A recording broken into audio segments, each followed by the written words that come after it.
एक बार की बात है, राइस्टार अपनी माँ राधिका के साथ अपने नाना के घर गया। वे धीरे धीरे चलकर घर में बैठे नाना के पास पहुँचे। राधिका ने नाना से रोते हुए कहा, पिताजी, हम कहाँ जाएं? मेरे पति ने घर से निकाल दिया। उसने कहा कि तेरे बेटे का चेहरा खरगोश जैसा है। उसने मुझे और राइस्टार को धक्के देकर बाहर निकाल दिया। क्या मैं और राइस्टार यहाँ रह सकते हैं? लेकिन ये सुनते ही नाना बोले, अब तुम भी यहाँ आ गई। तुम हमेशा मुसीबत लेकर ही आती रहती हो और ये तेरे बेटे का मुंह भी सच में अजीब है। लोग हंसेंगे हम पर। मैंने तुम्हें कितनी बार कहा था कि उस आदमी से शादी मत करना, पर तुम्हें तो प्यार दिख रहा था। ले, मैं तुझे अपनी जायदाद में से एक जीप दे देता हूँ और बस। यहाँ से भी ठुकराने के बाद राधिका राइस्टार का हाथ पकड़ी और दोनों घर से बाहर निकले। राधिका बाहर खड़ी जीप में बैठी, इंजन स्टार्ट किया और बिना पीछे देखे आगे बढ़ गए। जीप तेज रफ्तार में थी। सब कुछ ठीक चल रहा था कि तभी सामने से एक और जीप बिजली की तरह तेजी से आती दिखी। तभी दोनों में जोरदार टक्कर हुई। टक्कर इतनी जबरदस्त थी कि राधिका की जीप बेकाबू होकर पुल के किनारे को तोड़ती हुई सीधे नीचे गहरे समुद्र में जा गिरी। जीप देखते ही देखते पूरी तरह से पानी में डूब गई। राधिका जीप से बाहर निकली। उसकी पहली कोशिश राइस्टार को ढूंढने की थी, पर वह कहीं नहीं दिखा। अपनी जान बचाने के लिए राधिका जैसे तैसे तैरते हुए किनारे तक पहुंची।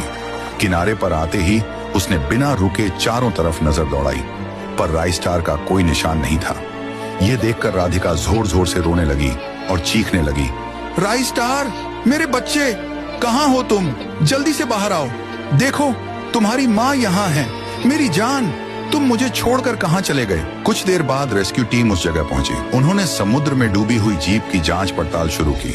ड्राइवर की सीट से लेकर पीछे की सीट तक, जीप के आगे पीछे, ऊपर नीचे, सब जगह देखा, पर राइस्टार का कोई अता पता नहीं चला। ठीक उसी वक्त हादसे वाली जगह से थोड़ी दूर लकड़हारा थुंग थुंग अपने काम में लगा हुआ था। राइस्टार किसी तरह पानी के सतह पर तेजी से तैरते हुए थुंग थुंग के पास आया। थुंग थुंग ने उसे देखा और हैरान होकर उसके पास आया। राइस्टार की हालत बहुत खराब थी। उसका शरीर ठंडा पड़ चुका था और वह होश में नहीं था। थुंग थुंग ने उसे उठाया, उसे लेकर अपनी छोटी सी झोपड़ी में लेकर आया। राइस्टार पूरी तरह बेहोश था। हादसे के बाद काफी दिन ऐसे ही बीत गए। समय तेजी से आगे बढ़ रहा था। राइस्टार अभी भी थुंग थुंग के छोटी साधारण झोपड़ी में ही था। चौथे दिन सुबह अचानक राइस्टार की आंख खुली। वह उठ खड़ा हुआ। थुंग थुंग ने प्यार से और नरमी से पूछा, बेटा, तुम अब कैसा महसूस कर रहे हो? मैं थुंग थुंग, लोग मुझे काका कहते हैं। घबराओ मत, तुम पूरी तरह सुरक्षित हो। मुझे बस अपना नाम बता दो। और तुम्हारे माँ बाप का नाम क्या है बेटा? राइस्टार की आंखों में आंसू भर आए। वह रोते हुए बोला, मुझे कुछ भी याद नहीं आ रहा है। मेरा नाम क्या है मुझे नहीं पता। मैं कौन हूँ और मैं यहाँ क्या कर रहा हूँ, मुझे सच में कुछ पता नहीं है। मेरे माँ बाप कौन हैं? काका, मुझे कुछ याद नहीं है। थुंग थुंग तुरंत समझ गया कि याददाश्त चली गई है। फिर सबसे पहले उसे पेट भर स्वादिष्ट साधारण खाना खिलाया। उसी दिन थुंग थुंग ने उसे नया नाम दिया, रिंकू। उसने तय कर लिया था कि वह इस बच्चे को अकेला नहीं छोड़ेगा और उसे अपने बेटे की तरह पालने लगा। थुंग थुंग का जीवन पहले से ही आसान नहीं था। वह दिन भर घने जंगल में कड़ी मेहनत करके लकड़ियां काटता, फिर उन्हें शहर में बेचकर मुश्किल से 2 वक्त का खाना जुटाता था। लेकिन जब से राइस्टार उसके जीवन में आया, उसकी जिम्मेदारियां और मेहनत दोनों कई गुना बढ़ गईं। वह रोज सुबह 4 बजे उठता। सबसे पहले वह राइस्टार के लिए गर्मा गर्म खाना बनाता और प्यार से अपने हाथों से खिलाता, और तभी अपनी कुल्हाड़ी उठाकर जंगल की तरफ जाता। शाम को जब लथपथ होकर लौटता और फिर उसे पढ़ना लिखना सिखाता। राइस्टार तेज बुद्धि का था, वह सीख लेता था। थुंग थुंग का एक ही सपना था कि उसका बेटा राइस्टार खूब पढ़े लिखे और एक इंसान बने। मगर गरीबी की मार बहुत भयानक होती है। कई बार थुंग थुंग स्कूल की फीस भी नहीं जुटा पाता था। ऐसे में अक्सर शिक्षक फीस न देने पर राइस्टार की सबके सामने बेइज्जती करते थे और उसे धक्के मारकर स्कूल से बाहर निकाल दिया जाता था। यह देखकर थुंग थुंग का दिल टूट जाता था। बावजूद इसके थुंग थुंग ने कभी हिम्मत नहीं हारी। वह राइस्टार के लिए हर मुश्किल सहने को तैयार था, और राइस्टार वह थुंग थुंग को ही अपना सच्चा असली पिता मानता था। राइस्टार अक्सर देखता था कि जब काका पेड़ काटते तो उनके हाथ कांपने लगते थे। कभी कभी काम करते हुए उन्हें अचानक सांस लेने में भी तकलीफ होने लगती थी और खांसी जुकाम आम बात थी। थुंग थुंग काका की यह हालत देखकर राइस्टार को बहुत बुरा लगता था। उसका दिल दुखी हो जाता था। रातें और भी भारी होती थीं। रोज शाम को जब थुंग थुंग काका काम से लौटते तो रात भर उनकी झोपड़ी में खांसी की आवाज गूंजती रहती थी। वह बुरी तरह खांसते और करवटें बदलते रहते। वह सोचा, बस अब और नहीं, काका ने मेरे लिए पूरा जीवन खपा दिया, अब उनकी सेवा करने की मेरी बारी है। राइस्टार ने जूते पॉलिश करने का काम करने की ठानी। अगली सुबह सूरज निकलने से पहले ही राइस्टार ने अपने पास मौजूद पुराने कपड़ों से एक शू पॉलिश किट तैयार की। राइस्टार पूरे ध्यान से लगन के साथ लोगों के जूते चमकाने लगा। वह हर जूते को इतना साफ करता कि उसमें चेहरा दिख जाए। लोग उसकी ईमानदारी और मेहनत से खुश होकर उसे 40 से 50 रुपए तक दे देते थे। उस दिन सुबह से लेकर शाम के 7 बजे तक पूरे दिन की मेहनत के बाद रात को जब वह झोपड़ी पहुंचा तो उसने सारे पैसे थुंग थुंग काका के हाथ में रख दिए।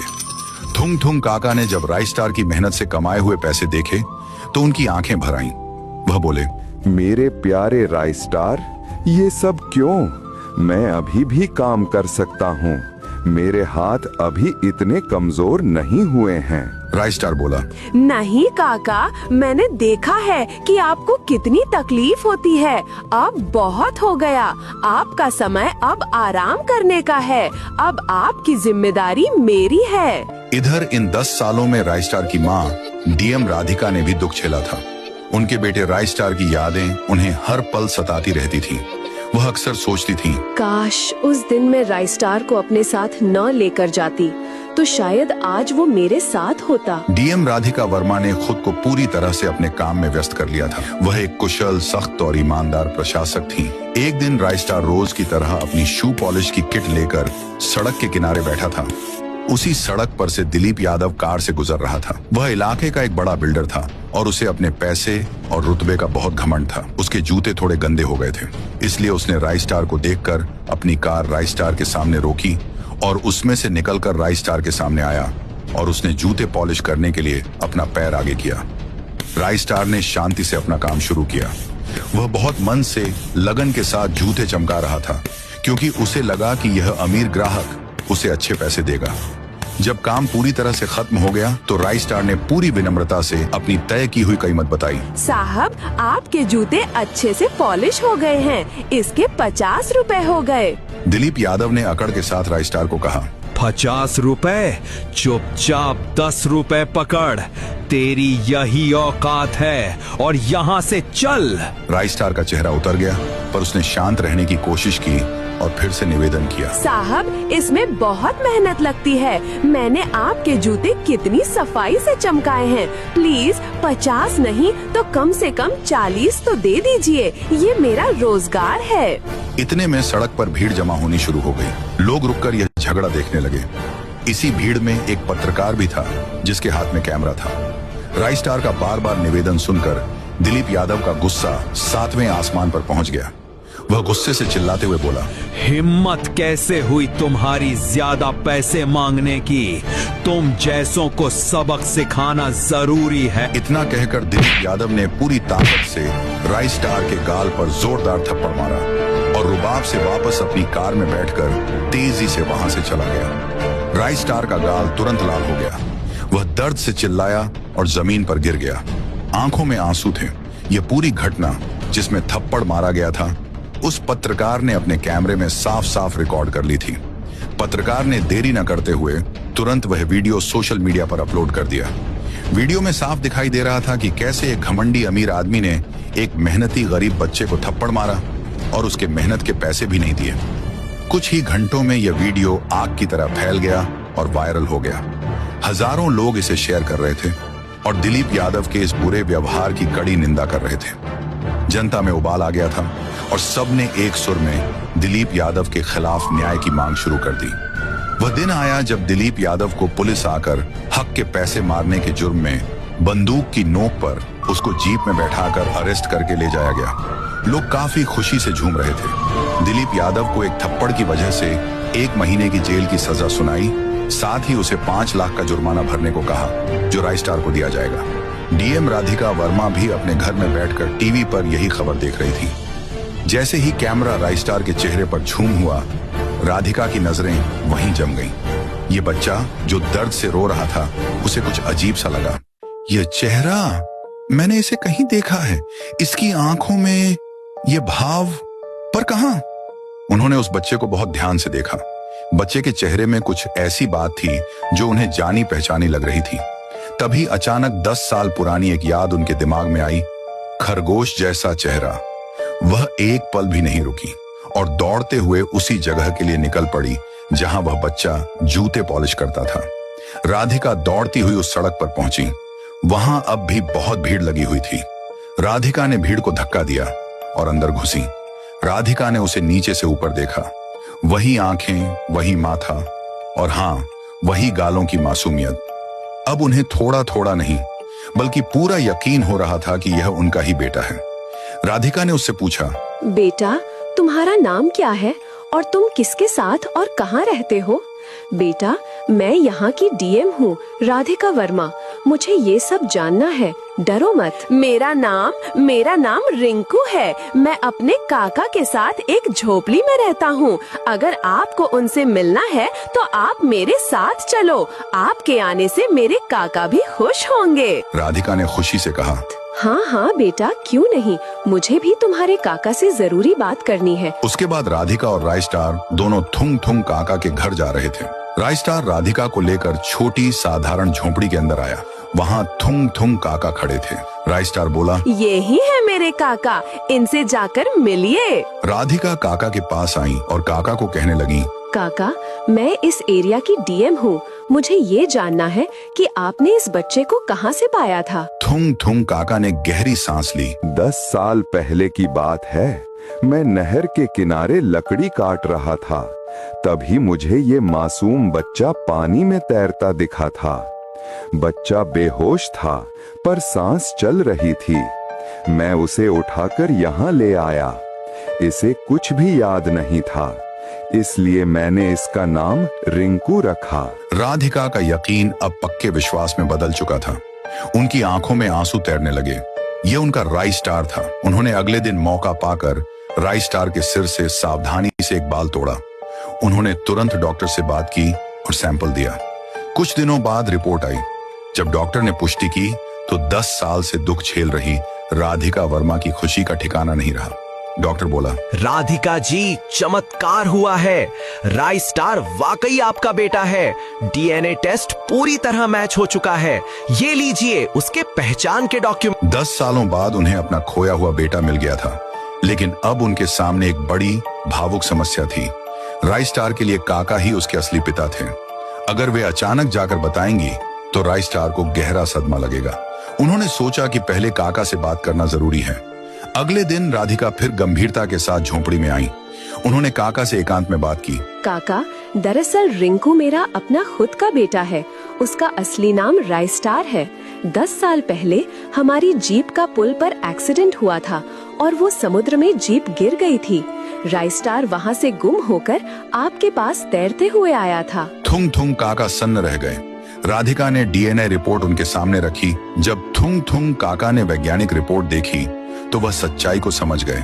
उनकी आंखों में आंसू का सैलाब आ गया। वह रोते हुए बोले, मैं जानता था, मैंने हमेशा सोचा था कि एक दिन राइस्टार का असली परिवार उसे लेने जरूर आएगा।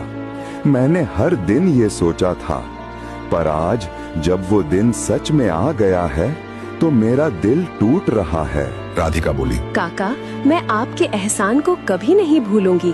आपने मेरे बेटे को जीवन दिया है। मेरे लिए, राइस्टार के लिए आप ही उसके असली पिता हैं, क्योंकि आपने उसे पाला है, उसे जीना सिखाया है। एक शाम थुंग थुंग काका ने प्यार से राइस्टार को अपने पास बुलाया। काका ने धीरे धीरे सारी कहानी सुनाई। टक्कर, समुद्र, याददाश्त खोना और फिर राधिका की तलाश।